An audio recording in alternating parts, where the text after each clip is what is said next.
Masigasig ang mga volunteers ng Sunshine Philippines Movement, Keepers Club International Bohol at mga taga-Kingdom of Jesus Christ sa isinagawang 131 Nation na tree planting activity sa Barangay Bagakay, Pilar, Bohol. Ito ay nilahukan din ng ilang miyembro ng AFP Carmen, Lundag Patrol Group, Pilar Police Personnel at CAFGO Pilar Patrol. Papasalamat naman ang mga lokal na opisyales ng Bagakay Pilar sa inisyatibong ito ng butihing pastor ng KOJC na si Pastor Apollo C. Kibuloy bilang pagtugon sa problema sa ating kalikasan. Narito ang ulat ni Raylene Romulo. Bagaman hindi na nakakagulat na makaranas ang bansa ng mga pagtama ng bagyo, bunsod na rin ang pagbabago ng klima o climate change. Ngunit kamakaran lang ay labis na naapektuhan ang hilagang bahagi ng Luzon sa naging magkakasunod na bagyo na nagresulta ng bahang hindi agad humuhupa. Hindi natin may kakaila ang epekto ng pagbabago sa temperatura at panahon dahil sa naging kababayaan ng tao sa paglipas.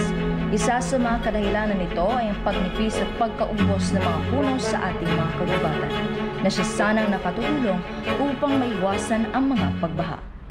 Kaya naman muling naglunsad ang Sunshine Philippines Movement sa pangunguna ni Pastor Apollo C. Kibuloy ng malawakang tree planting activity para maibsan ang problema sa baha at maibalik ang ganda ng kalikasan.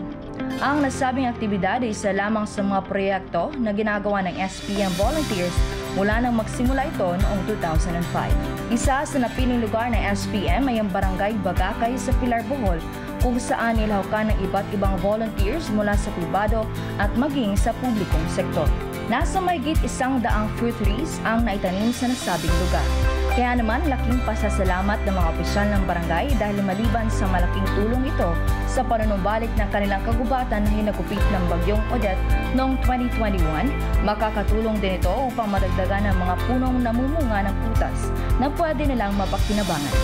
Nagpapasalamat ang isa sa mga barangay kagawad na si Ginang Fes Kapusa kay Pastor Apollo C. Kibuloy dahil sa inisyatibo nito upang malabanan ang climate change. Anya, isang malaking karangalan na mapili ang kanilang barangay at ninanais sa sana'y mas malamig pang aktibidad ng Sunshine Philippines Movement ang gagawin upang matulungan ang kalikasan. The brain behind this activity, Pastor Apollo Kibuloy.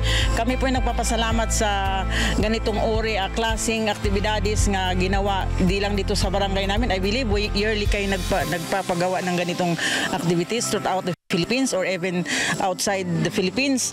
So kami napapasalamat at higit na kami sumusuporta sa ganitong klaseng uring aktibidades. So maraming salamat in our own dialect. Dahang salamat o God bless us all.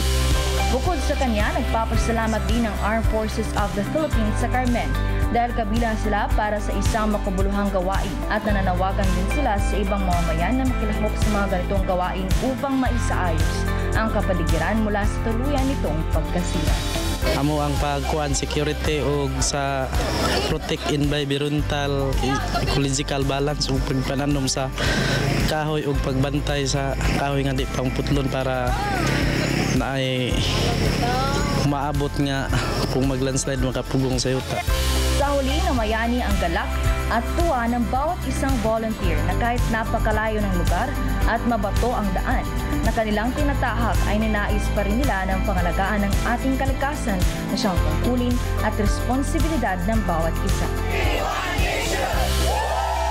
Para sa Diyos at Pilipinas kong mahal, Raylene Romulo, SMNI News.